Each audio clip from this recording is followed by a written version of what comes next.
Ladies and gentlemen, independent Americans around the country and around the world, these are exceptionally crazy times. The dog days of summer are here. The political fights are hot.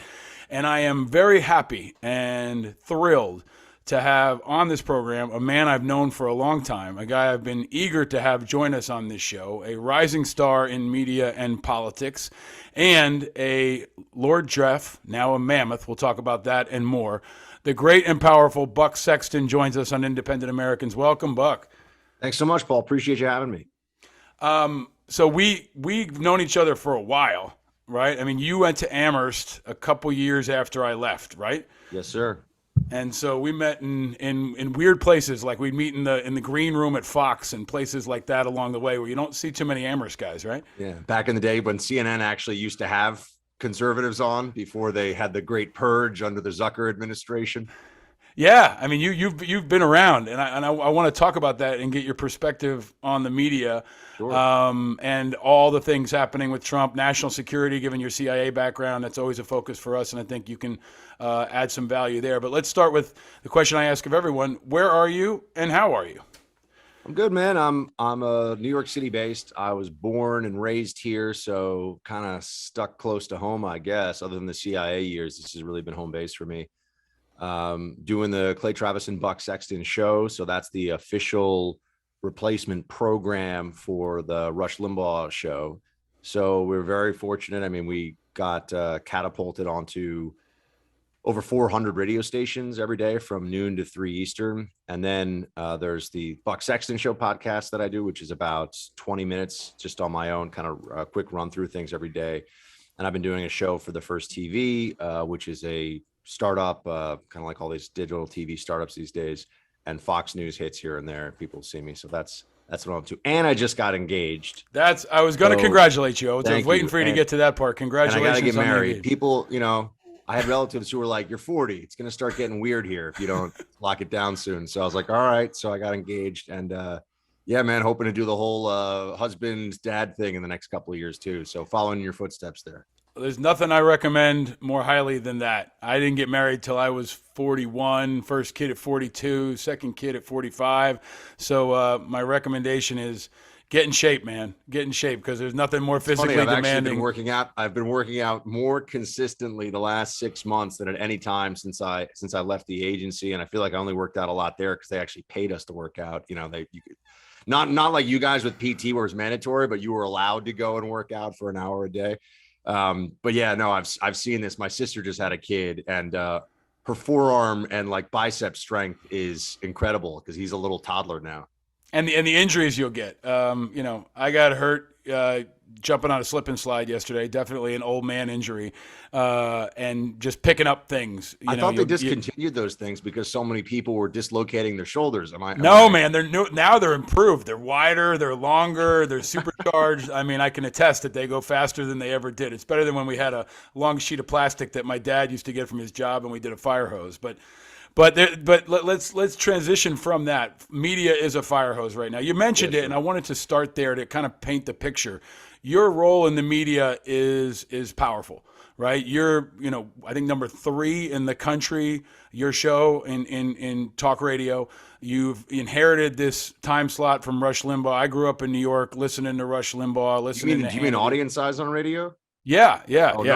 Number one. Are you guys ahead of Hannity now?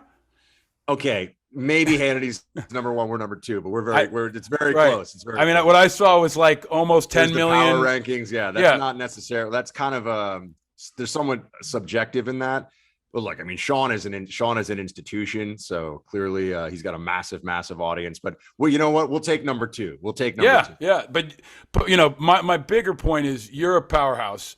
You and Clay have inherited maybe the most coveted spot in talk radio, coming in behind Rush. I remember growing up as a kid, and my neighbor, his dad worked at the post office and did job. He always had Rush on. There was an entire generation of guys in my neighborhood, and I grew up that just had Rush on constantly.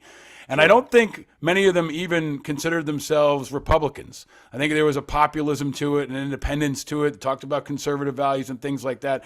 But I want to ask you, can you explain, let's say somebody is coming in from Mars and they know nothing about talk radio and your role in the media landscape. Who do you talk to? who is your audience? If you went deeper into that 10 million people, and I'm sure advertisers and others have, but can you paint the picture for us? Who is the audience you talk for and with on a daily basis? Yeah, sure. I mean, our audience. But first off, I think it's so interesting because Rush built this incredible machine of over 600 radio stations, and there were really a few decades, well, let's say a couple of decades, where if you were center right in any capacity, so including populist conservatives, including people that maybe are right leaning independents, there were only a few institutions in the media that really moved the needle in a massive way. Fox News as a general entity, Rush Limbaugh as an individual entity, and then you could say maybe a combination of all the other talk radio and internet websites and all that. So I would say that would be the breakdown starting around the late 90s going into the 2000s. The landscape has changed a lot. So as everyone knows, but specifically for conservative media, there are massive podcasters now, right? I mean, podcasts, I remember when I was doing a podcast and it was like a hobbyist thing while I was doing radio. And so I started on digital streaming radio, which is just now people just think it's streaming audio, right? But we called it streaming radio at the time in like 2012, I think it was. So about a decade ago.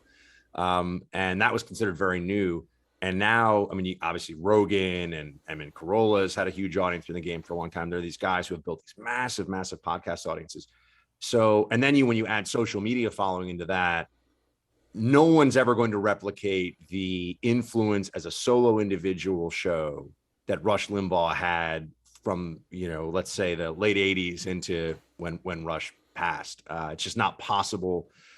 A lot of people would say just because, a unique talent, which is obviously true in a sense, but also, man, it's such a different space. There are so many ways that people consume content and ways that people are getting their information. So if you were center right, it used to be before Drudge and Fox, it was Rush and some other talk show hosts, really, right? That was it. Maybe National Review and some more scholarly journals of opinion. Right. But now, man, it's I mean, like, the Daily Wire is huge, huge podcast. So do you see Buck, is there kind of a bifurcation where you've got old school terrestrial radio listeners, right? People who are in the car a lot, generally older white men, people who listen to WABC, maybe back when the Yankees were on there, right?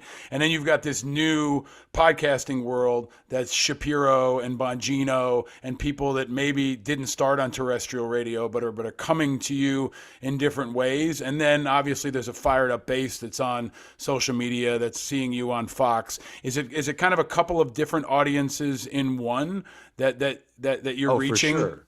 I mean, it's multi-platform. I mean, even some of those names you just mentioned, those are guys who have done radio at a big level. They've got a huge podcast. They've got massive social followings. They do TV. I think now, it used to be, I think if you wanted to, in a more general news media and commentary space, but particularly if you're just in news media, you wanted the anchor chair at CBS Evening News, right? I mean, there's just very few things that were going to compete with that. Yeah. I mean, now there's tons of things in terms of influence and reach that I would say even supersede a role like that. Yeah. And that's been the case for some time. So there's money and editorial freedom, right? I mean, many of you guys are running your own show, right? You can control your advertisers. Absolutely. You don't have to answer to an editorial person in your ear telling you what to cover or what not to cover. So there's a ton of freedom. I mean, you see somebody like Chris Cuomo now who's reemerging. He can do a lot different things than he used to do at CNN under that kind of banner, right? So I want to ask you to, maybe kind of be a voice for your audience, right? Like, as an independent, there's almost no space for us, right? You've got like the Smirkaniches, and some might argue Cuomo's or Rogan's, or even, back to the days of Imus and folks like that. But the middle is kind of gone. So you're often on Fox and on other places, kind of channeling your audience. So let me ask you this: with the news, I didn't answer your question here. Sorry. I didn't mean to jump in. You said like, who is my audience? Yeah. And we have pretty good demographic data on this. It's about 60-40 male, female. Now I'm speaking about radio specifically. Right. but that's my main thing. The radio is the flagship of what I do. It's about 60-40 male female, which is actually a really high female proportion. Clay and I like to say it's because we have great hair, but I don't, we don't really, I think maybe we're more accessible, or Clay brings obviously a big sports component into it as well. Right. But so we're, it's a pretty solid split. We have a larger female audience than is the tendency in talk radio is usually 80% male. Right. Something like that. And in our audience is, it's really just a cross section of working America. I mean, depending on because we're on coast to coast, we're on across the whole, all 50 states. We got guys in Alaska, guys in Florida, gals in California, New York.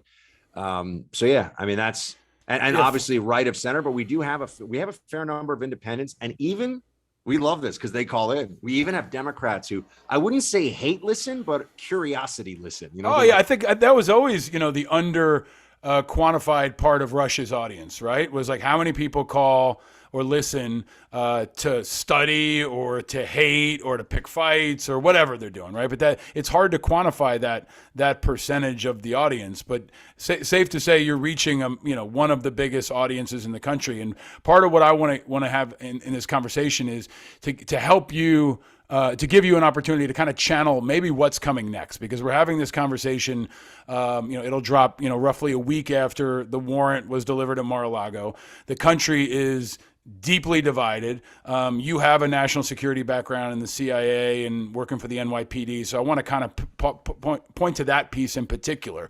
Can you give me a sense of what do you think the reaction is going to be? I mean, over the next couple of weeks, you talk to this audience on a regular basis and on a threat level, right? Because some folks are saying civil war, some folks are saying protest, some folks are saying we don't accept the election. From a national security standpoint, and given your expertise, what do you think the action and activism and political activity looks like in the next couple of weeks after this whatever we're going to call it, raid, warrant delivery, incident at Mar-a-Lago? So I tend to, and this maybe is a holdover from my CIA days, writing very tightly worded papers.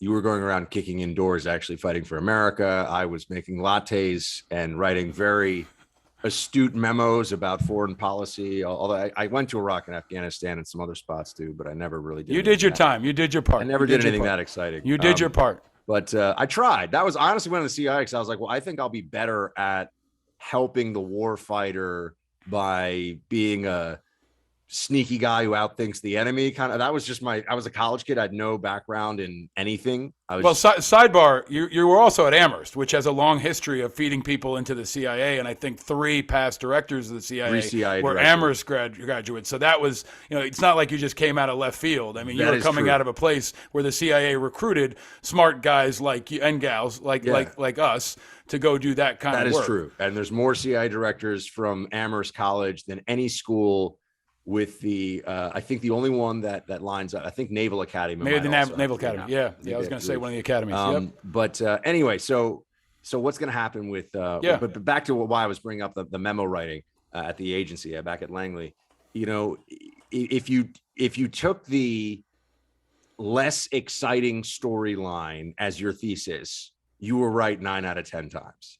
So I find, is China going to invade Taiwan? Guess what?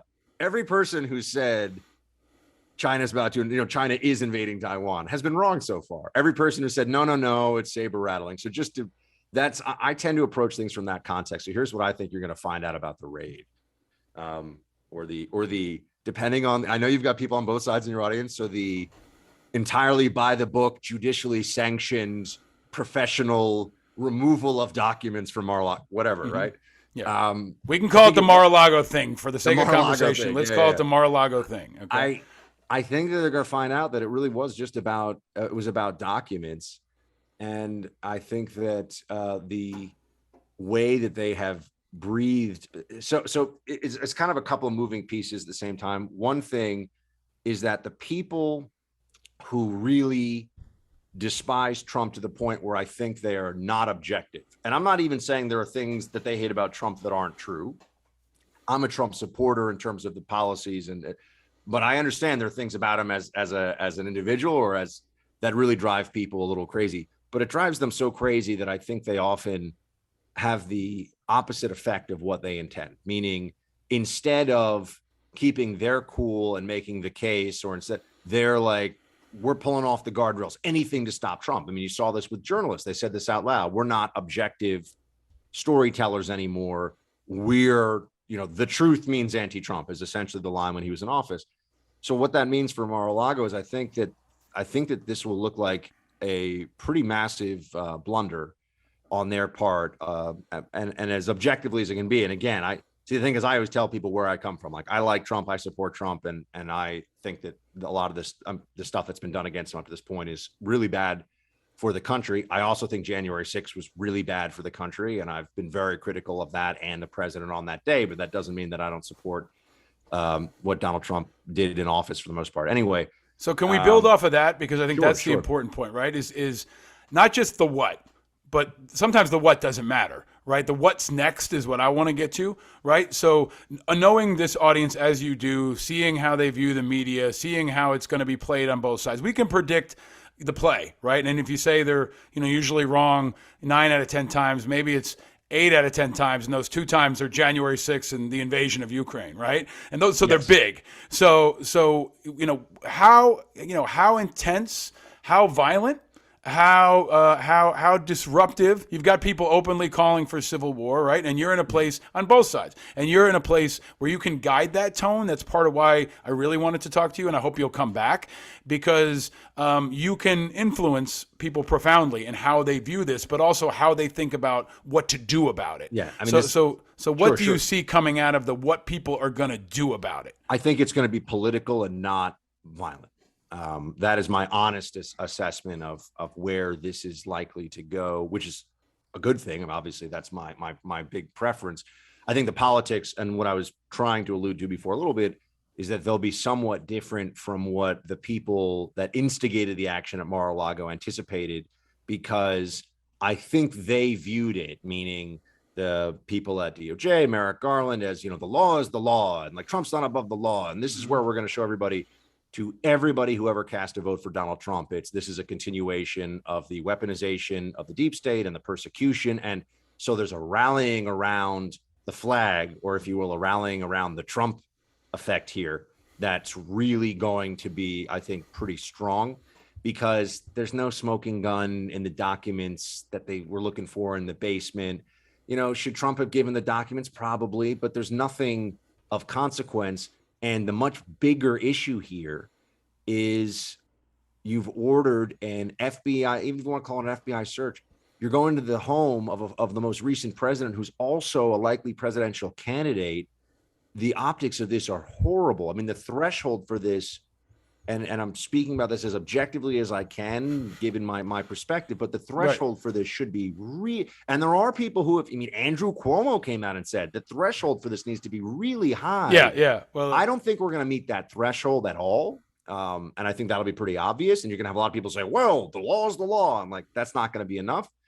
I don't think there's going to be, riots in the streets. And, I think that January 6th, which it wasn't like the whole country and every Republican I know is saying, we need to do this crazy thing in the camp. This was a group that gathered together, and it was actually a much larger group, and then a faction of it broke off. And as soon as it happened, as soon as we saw what was going on TV, every conservative that I know and am friends with and respect was like, this is not only wrong, which it was, but also a blunder. Is it the Talleyrand line? It was worse than a mistake. It was a blunder, right? Or right. So I think that's where, that's what I think is most interesting to talk about, rather than, punching back and forth on conservative and liberal media. Like, okay, we can kind of shake out how it may or may not go down. And in some ways, the truth doesn't matter, but there's kind of a political flashpoint, right? Like, Democrats will see this as a rally cry. Trump supporters will see this as a rally cry. And then it goes towards something else. And I think what I want to get from you, Buck, is I assume Trump's going to run again, right? I assume he's going to announce. He's waiting for his timing. Do you think he will announce? And this could actually propel his candidacy. It could propel his base. How big that base is, what it manifests into, we'll see. But practically speaking, do you think he's going to run? When do you think he's going to announce? And are you going to support him? I think it's yes across the board to everything that you've said. If I can remember all the points made, yes, he's going to run. Yes, the base will rally around him. Yes, I will support him. I am also very favorable, and I'm very open about this, to Governor Ron DeSantis as a possible candidate. I think more than any other governor or politician I can remember, I think that he earned at least my vote as a New Yorker who could flee to Florida during the madness of the lockdowns, which were wrong on every level, should never have happened. And this is, I do think, that's another place where I need my independents to start being a little louder about that one. Because I was anti-lockdowns and anti-masks and on the record with that stuff when Trump was president. I was like, this is a mistake. This is wrong. We shouldn't be doing this. Look at the data. Look what we know. And I think when people went into their political bunkers over that thing, it just got, we can't do that. When it comes to something like a pandemic, you can't have people saying, well, blue team says this and red team says that. Anyway, I don't think anything's driven more independents away from the Democratic Party than the mask stuff, right? The COVID response, the masking. Me and others have been vocal about it. I got 2 little kids. I got a 3-year-old who was going to preschool with a mask. I get it, and I think that has driven people away. But also, as someone who understands this evolution of the GOP, it also seems like independents are leaving the GOP in huge numbers too because of Trump, right? And it's that, I think that seems to be playing out, while at the same time Trump-backed governors are winning, right? So fall is looking like this clash between Democrats who are getting party support and Republican candidates who are not getting party support but are getting Trump support. So you got this kind of pre-clash this November. And I want to ask you, what does that mean for independents? I would argue, as an independent, if someone talks independents, you guys are losing us. I say the same thing to the Democrats. I said it to Pete Buttigieg. I say it to John Tester. You guys are losing us too. Where do you think those independents realistically go? Because they're not going to go to Trump. They're not going to go to Biden or Kamala Harris. So this is independent Americans. Where do you think they're going to go, Buck? Can you, the next time you speak to Secretary of Transportation Buttigieg, because he's not going to talk to me, can you just ask him, hey, the airlines are in the worst shape they've been in since, let's say the last 20 years. They're falling apart on your watch. We have a baby formula shortage and we have supply chain issues. I think there's a lot of people you can beat up on. I wouldn't pick Buttigieg as my first because I think, indisputably, he's one of the smarter people and more competent people in the Democratic Party. And if I'm you might not get any better than Buttigieg, right? But I don't want to. And I'll put in a good word. I'll ask him. I'll tell him to come on your show. I'm not just trying to throw a pie here. I just want to know. So whose fault is it?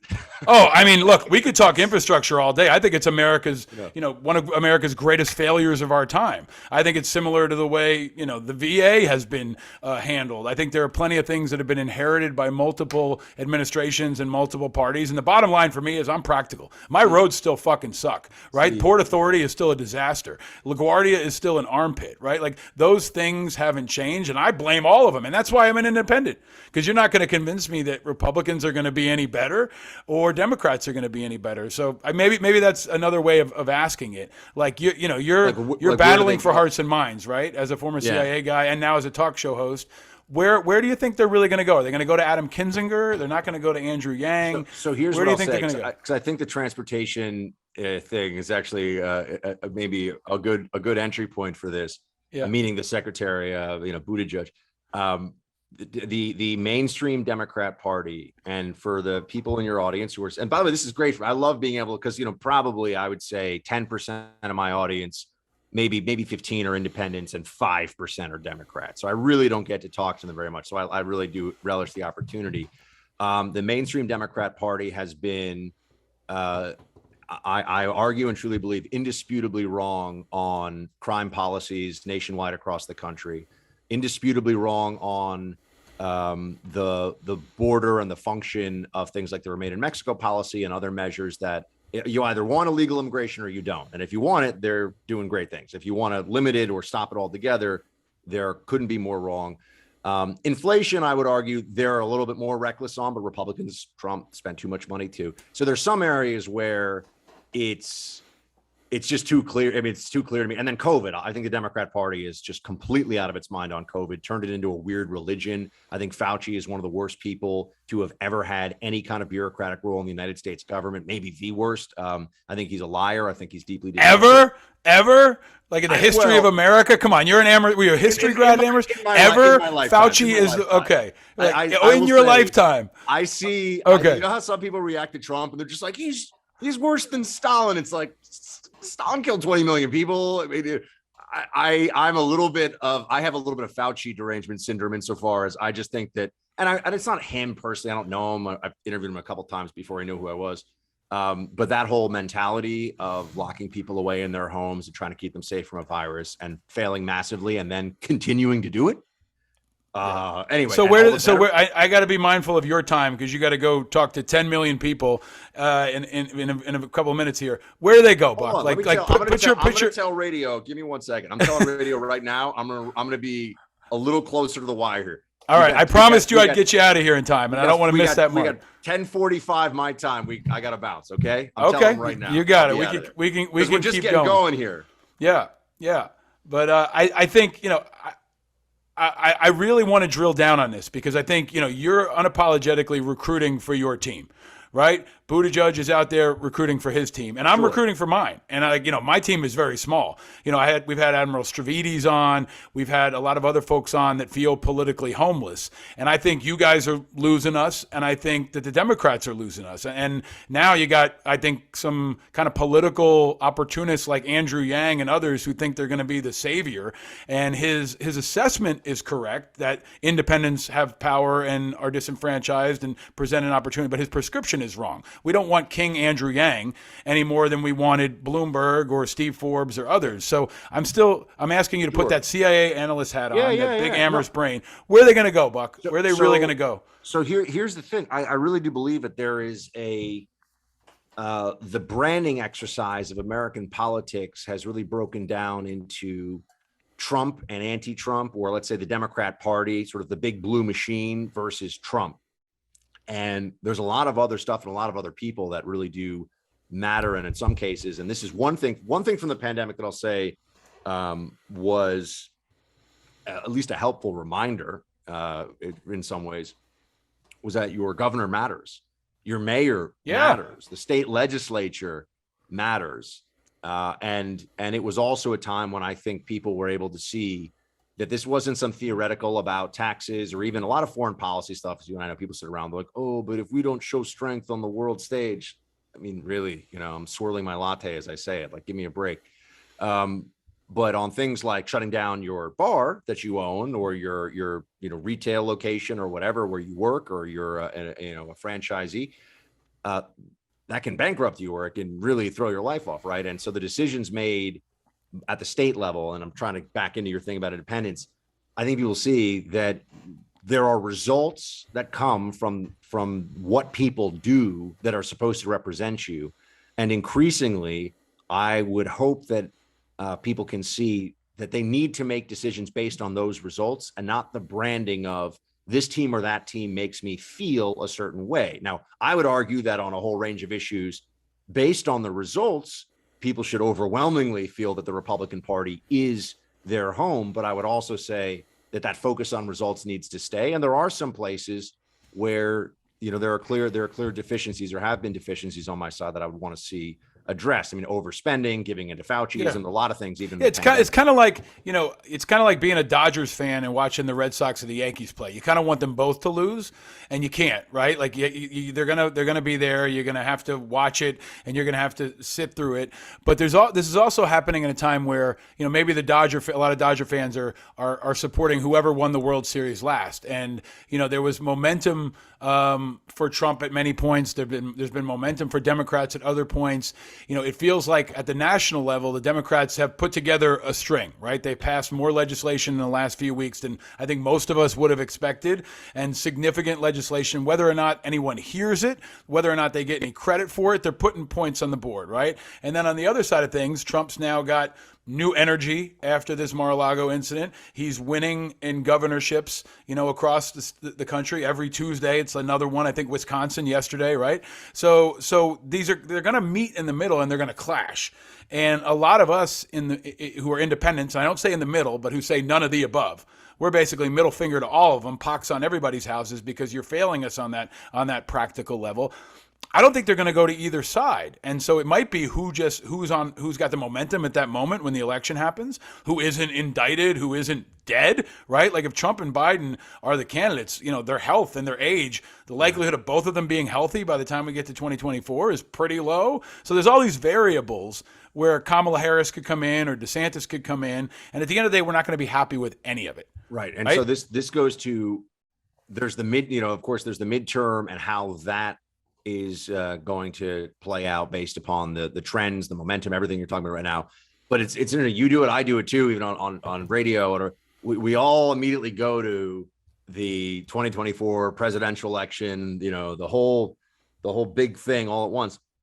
I think the midterms are going to be very difficult for Democrats, and should be, because I think that even if you look at on a best case basis, they ended up, they brought this bill up. And I just had recently a show where I said, wake up time, guys. We're not going to take the Senate under the current, Republicans are not going to take the Senate unless they have a number of candidates. We can have all we can preach to the choir on the right as much as we want about how crappy Democrats are. Again, I believe that, but we're not going to win unless we get your audience, people like your audience who are persuadable, right? Right. See, this thing, I like the opportunity. I don't get it that much in the media. Sit down with someone and be like, what matters to you? What do you care about? I mean, all the polling shows, economy, inflation, the border, and then it kind of. And a lot of us who are independents, national security. And that's never in the top ranking, but we vote on it and we care about it and we track on it, right? Like I think Biden's smart to trumpet the PACT Act for veterans that's going to get signed at the White House. They know that's populist, right? That's politically popular. But the national security piece is always like the knuckleball, right? And it's always floating around out there because Ukraine can happen. Domestic extremism can happen, right? And I think that's a part that's underappreciated. And when you've got Trump and Biden, you don't have, Admiral Stavridis, you don't have Admiral Mike Mullen or Petraeus or Keene or whoever you want to pick. They feel like they're uniquely up for grabs for someone like a Kinzinger. It's not going to be Kinzinger. But if Admiral Stavridis decides to run as an independent or someone like that, there seems to be a unique opportunity to capture that group. I mean, don't you think? Kinzinger's the challenge for someone like Kinzinger is that when you get elected running on the right and then you are viewed. And again, this is the broad perception that anybody else, I think, who is on the right, as I am, I don't pretend to be in the center. They view him as essentially a political turncoat. Right. So he's never going to have any real resonance on the right anymore. He's obviously not going to be keeping his job. So that to me doesn't really, you have to sort of start from a place of being in the center, given our party system, in order to continue. You basically either are there and that's where you are, or you're always going to be considered playing for the other team, even if you think you're in the center. Yeah. You know what I'm saying? Yeah, I mean, there's a lot of people who are changing jerseys, who didn't come up in the farm team. And I think that's what we've seen on this show. We've tried to highlight is the people who are legitimately unaffiliated and independent, not Democrats or Republicans who changed their jersey for this season. But I think there's a new generation of people who are born independent, stayed independent. Their spirit animal is not Andrew Yang, it's George Washington, who said he didn't want parties at all. And I think what we're looking at in the fall is who shows up. Right? Are more Trump supporters going to show up than people who are upset about Roe? Are independents going to show up at all? Is there going to be a Liz Cheney, Kinzinger middle that's able to coalesce any significant number of people? It doesn't look like it. I think the real question for November, especially in a midterm, is turnout, right? And it's going to be who actually comes out and votes on likely one or two issues, right? Well, see, I think it's interesting because there's going to be a lot of talk about Trump and Biden, and that's just the way it is. That's the nature of our business. the midterm elections are going to turn on, or the Republicans are going to win the House. So it's a question of how many seats.